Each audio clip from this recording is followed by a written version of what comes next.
নারায়ণগঞ্জে সুধীজন পাঠাগারে ভাষার মাসের শুভ সূচনা উপলক্ষে আয়োজন করা হয়েছে একটি বর্ণাঢ্য কুইজ প্রতিযোগিতা। অনুষ্ঠানে বিভিন্ন বয়সের প্রতিযোগীরা সানন্দে অংশগ্রহণ করেন এবং উৎসবমুখর পরিবেশে নিজেদের মেধার পরিচয় দেন। এ সময় পাঠাগারের মহাপরিচালক শুভেচ্ছা বক্তব্যে বলেন, আমি ধন্যবাদ জানাচ্ছি। আসলে আমি জানি না যে ওনারা কীভাবে জানতে পেরেছে যে আমরা অনুষ্ঠানটা করছি।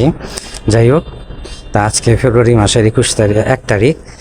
তা আমাদের প্রতিবারই আপনারা জানেন যে সুধীজন পাঠাগার আসলে নারায়ণগঞ্জে স্থাপিত হয়েছে 1964 সালে এবং অদ্যাবধি আমরা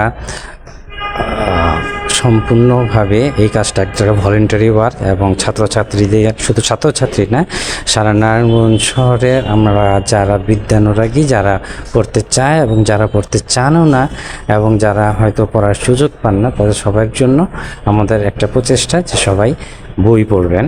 এবং এই তাগিদ থেকে আমরা 1964 সালে, তখন আমার জন্ম হয়নি, এবং সেই সময় আমার মামা ছিলেন, আমার চাচারা ছিলেন, আমার মা নিজে ছিলেন, সে সময় থেকে এটা প্রতিষ্ঠিত হয়। এবং আমি আসলে একজন বেনিফিশিয়ারি বলতে পারেন, কারণ আমি অনেক পরে এসেছি, তবে এই পাঠাগারের সাথে সম্পৃক্ত থাকতে পেরে এবং এই ধরনের সব ছাত্রছাত্রী কিংবা যারা এখন পড়ালেখা করছে তাদেরকে বই পড়ার সুযোগ প্রদান করতে পেরে আমরা খুবই কৃতার্থ। তা পূর্ববর্তী বছরগুলিতে আমরা 21শে ফেব্রুয়ারির জন্য তথ্য সংবলিত একটা বুকলেট আমরা সবসময় দিয়ে আসতাম।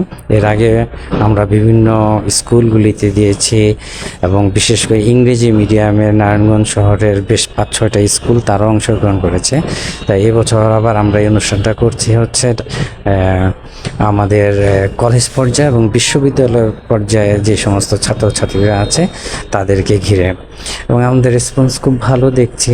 যে আজকে এই অবস্থায় আমরা অনেক সময় মনে করি যে আমাদের ছাত্রছাত্রী, আমাদের ছেলে মেয়েরা তারা পড়তে ইচ্ছুক না কিংবা জানতে ইচ্ছুক না, আসলে সেটা ভুল।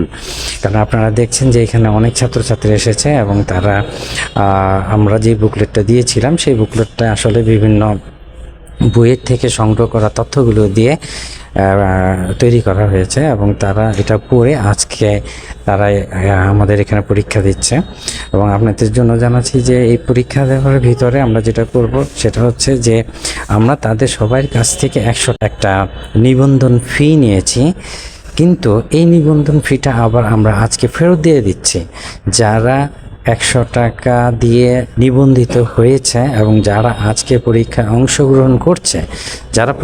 অংশগ্রহণ করছে তাদের সবাইকে আমরা দিয়ে দিচ্ছি 100 টাকা। আমরা চাই সবাই উদ্বুদ্ধ হোক, সবাই আসুক, সবাই পড়াশোনা করুক। এবং শুধু তাই না, আমি একটা মিনিট সময় নিচ্ছি। যারা এই পরীক্ষাতে অংশগ্রহণ করবে তারা যারা 50%-এর উপরে মার্ক পাবে তাদের সবার জন্য থাকবে একটা প্রণোদনা উপহার।